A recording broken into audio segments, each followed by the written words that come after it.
तक हम लोगों ने ना डेप्रिसिएशन का एसएलएम मेथड निकालना सीख लिया था, डब्ल्यूडीवी मेथड निकालना सीख लिया था, एसेट अकाउंट बनाना सीख लिया था, डेप्रिसिएशन अकाउंट बनाना सीख लिया था।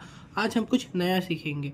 तो अब हम लोग क्या करते थे, नॉर्मली एसएलएम मेथड में अगर हमको डेप्रिसिएशन निकालना है तो हम लोग क्या करते थे, नॉर्मली बना लेते थे एसेट अकाउंट और ऐसे लिख देते थे date particulars amount, date particulars amount. Okay, अब क्या है इसमें, देखो अब इसमें क्या है, हम लोग नॉर्मली जैसे अब मान लो कि हम लोगों ने एक मशीन एक एसेट परचेज किया 2019 में। ओके, तो 2019 अप्रैल 1 टू बैंक अकाउंट मान लेते हैं 1 लाख का परचेज़ किया हमने, तो 1 लाख लिख दिए और उसको हम लोग बेच देंगे कम से कम 2 साल यूज़ करने के बाद हम लोग उसको बेच देंगे। तो एसएलएम मेथड में डेप्रिसिएशन निकाल लेते थे। तो सबसे पहले 1 साल का डेप्रिसिएशन निकाल देंगे। 2020 हम लोग लिखते थे यहाँ पर मार्च 31, फिर डेप्रिसिएशन लगा देते थे। डेप्रिसिएशन लगाएंगे 10%, 1 लाख का 10% 10,000 है ना। और फिर बैलेंस कैरिड डाउन निकाल लेते थे, ऐसे ही करते थे ना, याद करो। फिर बैलेंस कर देते थे इसको 1 लाख 1 लाख है ना। फिर ये बैलेंस ब्रॉट डाउन हो जाता था 2020 अप्रैल 1 टू बैलेंस ब्रॉट डाउन 90,000 है ना। और फिर 1 साल का डेप्रिसिएशन लगा तो 2021 मार्च 31 क्या लिखते थे हम, बाय डेप्रिसिएशन लिखते थे। एसएलएम में है तो 10,000 ही लगेगा, है ना। सेम फिर बाय बैलेंस कैरिड डाउन 80,000, इसका भी बैलेंस निकाल लो 90। फिर आया 2021 April 1 to balance brought down, है ना, कितना 80,000। अब क्या करें हम लोग, 2021 के अक्टूबर 1 में मान लो हम लोगों ने बेच दिया है सामान। ओके, हम एज्यूम कर देंगे कि हमने सामान बेच दिया, तो यही 2021 अक्टूबर 1 सबसे पहले हम लोग क्या करेंगे, डेप्रिसिएशन निकाल लेंगे। क्या डेप्रिसिएशन निकाल लेंगे हम लोग, क्या बोलते हैं, अप्रैल 1 से अक्टूबर 1 तक के। तो कितना 1 साल का अगर रहता तो हम 10,000 लिख देते। तो अप्रैल 1 से अक्टूबर 1 कितना होता है, अप्रैल 1 से अप्रैल में जून जुलाई अगस्त सितंबर अक्टूबर 1, ठीक है। तो आधा साल, 6 महीना लग रहा है। तो 1 साल का अगर 10,000 है तो आधे साल का कितना लगेगा, 5,000। बाय डेप लिख दो 5,000।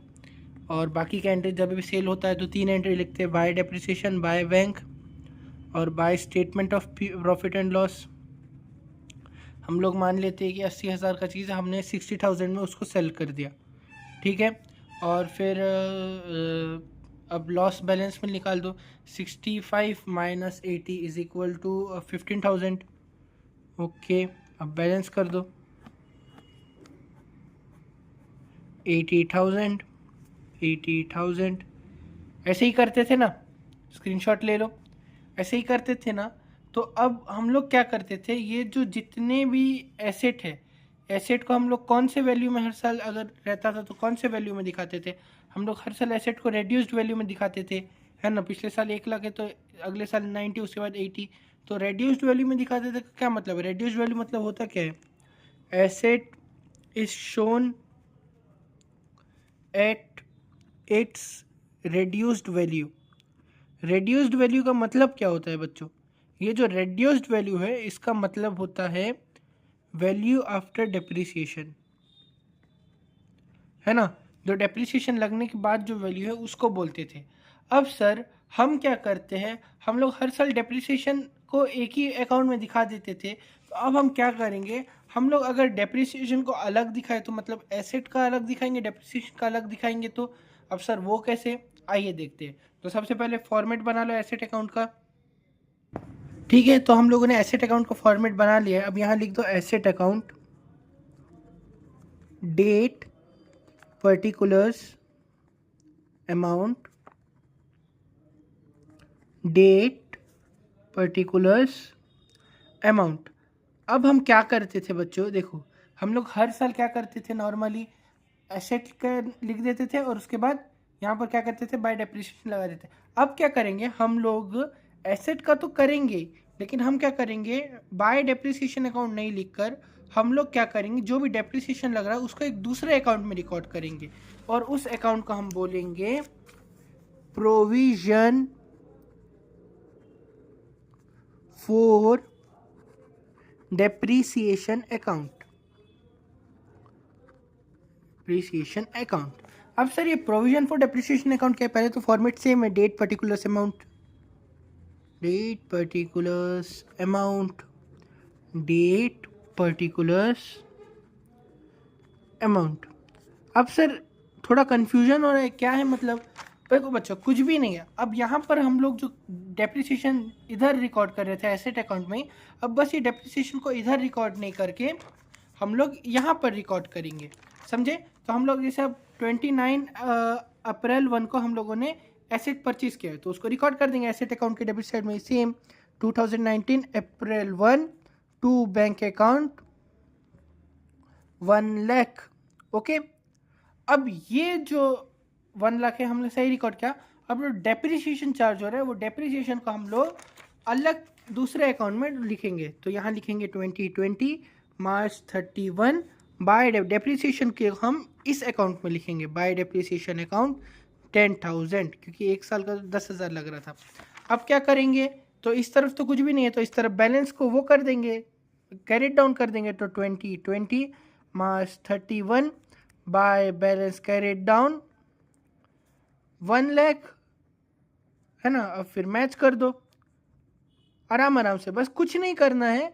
हम डेप्रिसिएशन को उधर चार्ज कर रहे थे तो उसको डेप्रिसिएशन को एसेट अकाउंट में नहीं चार्ज करके हम लोग उसको एक दूसरे अकाउंट जिसका नाम है प्रोविजन फॉर डेप्रिसिएशन अकाउंट उधर चार्ज करेंगे। तो इधर भी बैलेंस कर देंगे हम प्रोविजन फॉर डेप्रिसिएशन को 2020 है तो यहाँ पर भी सेम डेट 2020 मार्च 31, इसको भी बैलेंस कैरिड डाउन कर दो, to balance carried down, to balance carried down 10,000, match कर दो 10,000, इधर भी 10,000। और अब ये जो बैलेंस कैरी डाउन है वो ब्रॉड डाउन होगा, कौन से साइड ब्रॉड डाउन होगा, क्रेडिट साइड ब्रॉड डाउन होगा। तो 2020 अप्रैल 1, है ना, by balance brought down. Okay, कितना 10,000 इज ब्रॉड डाउन कर देंगे, है ना। और फिर ये बैलेंस जो अपना है बाय बैलेंस कैरी डाउन, इसको भी ब्रॉड डाउन करेंगे यहाँ पर 2020 अप्रैल 1 टू बैलेंस ब्रॉड डाउन, कितना 1 लाख है, 1 लाख ही ब्रॉड डाउन कर लेंगे 1 लाख, है ना। फिर क्या है, फिर उसके बाद नेक्स्ट ईयर में यहाँ पर हम लोगों ने क्या किया है, नेक्स्ट ईयर का भी बैलेंस आएगा।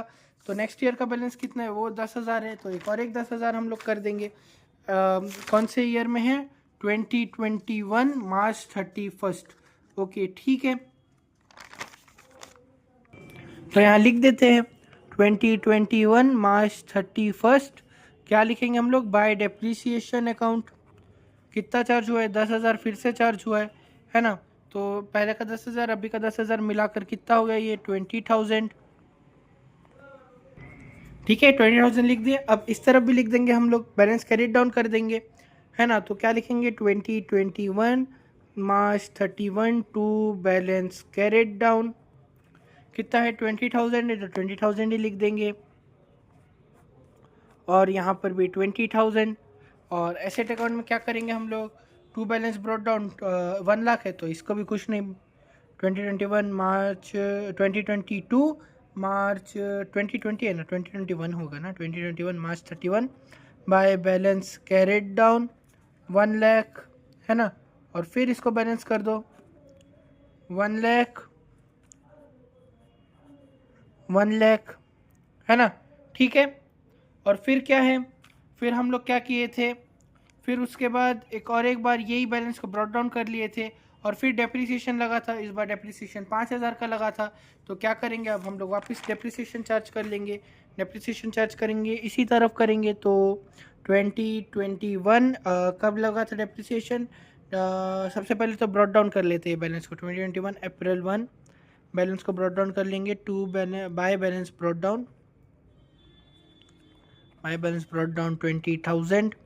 और फिर अक्टूबर 1 को हमारा डेप्रिसिएशन लगा था कितना, बाय डेप्रिसिएशन कितना लगा था 5,000, है ना। तो टोटल हो गया 25,000 और फिर इसको बैलेंस वो कर देंगे। तो 2021 अक्टूबर 1 टू बैलेंस कैरिड डाउन 25,000, है ना। और फिर इसको भी मैच कर देंगे 25,000। ओके ठीक है। और इधर क्या हुआ था, फिर इधर क्या करेंगे हम लोग, ये बैलेंस को ब्रॉट डाउन कर लेंगे 2021 April 1 to balance brought down 1 lakh, है ना, 1 लाख है। अब क्या करें हम लोग, फिर 2021 में ही हम लोगों ने क्या किया है, अक्टूबर 1 को हम लोगों ने कर दिया है एसेट को सेल कर दिया है। तो बाय बैंक 3 एंट्री लिखते हैं, by bank, by statement of profit and loss, और एक लिखते हैं बाय डेप्रिसिएशन। लेकिन यहाँ पर बाय डेप्रिसिएशन नहीं लिखकर हम लोग लिखेंगे by provision for depreciation. Okay ठीक है। तो यहाँ पर लिख देंगे बाय प्रोविजन फॉर डेप्रिसिएशन। अब बैंक हम लोग ने कितने में बेचा है, 60,000 में बेचा है ना, 60,000 में बेचा है। अब प्रोविजन फॉर डेप में हम लास्ट में बैलेंस देखेंगे कितना आ रहा है। लास्ट में बैलेंस आ रहा है 25,000 का बैलेंस आ रहा है, बैलेंस कैरिड आउट निकल के आ रहा है 25,000 का। तो हम लोग लिख देंगे 25,000 इधर बाय प्रोविजन फॉर डेप्रिसिएशन में। अब इन दोनों को मिलाकर हम 1 लाख से माइनस कर देंगे। तो 60,000 plus 25,000 is equal to 85,000 minus 1 lakh is equal to 15,000। तो 15,000 का हमारा प्रॉफिट एंड लॉस है।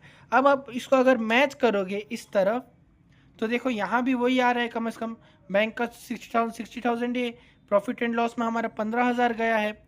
और अगर बाकी पूरा डेप्रिसिएशन मिलाओगे, ये 10 ये 10 ये 5, तो कितना 25,000 आ रहा है। तो डेप्रिसिएशन तो प्रोविजन फॉर डेप में 25,000 लिखा, तो सब सही है। मतलब एसेट का क्या है, जो एसेट है वो इधर लिखेंगे, बस डेप्रिसिएशन के लिए हम लोग एक अलग अकाउंट बना देंगे जिसका नाम है प्रोविजन फॉर डेप्रिसिएशन। और फिर इसको मिला देते हैं 1 लाख और इधर भी 1 लाख, इसमें और कुछ भी नहीं है। अब इधर का मिला दिया 1 लाख। तो हम लोग इसमें सिंपली क्या कर रहे हैं, देखो एसेट अकाउंट में जो हम लोग डेप्रिसिएशन लगा रहे थे वो डेप्रिसिएशन को हम लोग एसेट अकाउंट में ही नहीं लिखकर हम लोग उसके लिए एक सेपरेट अकाउंट बना देते हैं जिसका नाम है प्रोविजन फॉर डेप्रिसिएशन अकाउंट। ठीक है, बाकी सब सही है। तो मैं एक सिंपल सा चीज़ बोल रहा हूँ। अब जैसे देखो एक सिंपल सा चीज़ है, अब यहाँ पर हम लोगों ने ले लिया कॉस्ट। कॉस्ट हमारा कितना है, 1 लाख रुपए का एसेट था, है ना, minus total depreciation. Total depreciation कितना लगा है हमारा प्रोविजन फॉर डेप में, 25,000 लगा है। तो अगर हम 1 लाख माइनस 25,000 को जो माइनस करेंगे वो हमारा प्राइस वैल्यू आ जाएगा। प्राइस वैल्यू आ जाएगा हमारा 75,000। मतलब जो अभी हम लोग अगर उसको बेचेंगे तो इतने में बिकना चाहिए, लेकिन हमने एसेट को कितने में बेचा, 60,000 में। तो हमारा लॉस कितना हुआ है, 15,000 का लॉस हुआ है ना। तो 60 प्लस 15, तो समझ रहे हो ना आप। तो ये कॉन्सेप्ट है। तो प्राइस वैल्यू का फॉर्मूला है कॉस्ट माइनस टोटल डेप्रिसिएशन। तो आप एसेट अकाउंट बनाना भी सीख गए हैं, प्रोविजन फॉर डेप्रिसिएशन सीख गए हैं। तो मैं चाहता हूँ कि आप इस वीडियो को 2-3 बार लूप में देखो, तब आपको अंडरस्टैंडिंग अच्छे से होगी। इसका भी स्क्रीनशॉट ले लो, इसका भी स्क्रीनशॉट ले लो, इसका भी स्क्रीनशॉट ले लो। मैं मिलता हूँ आपसे अगले वीडियो में। Thank you, bye.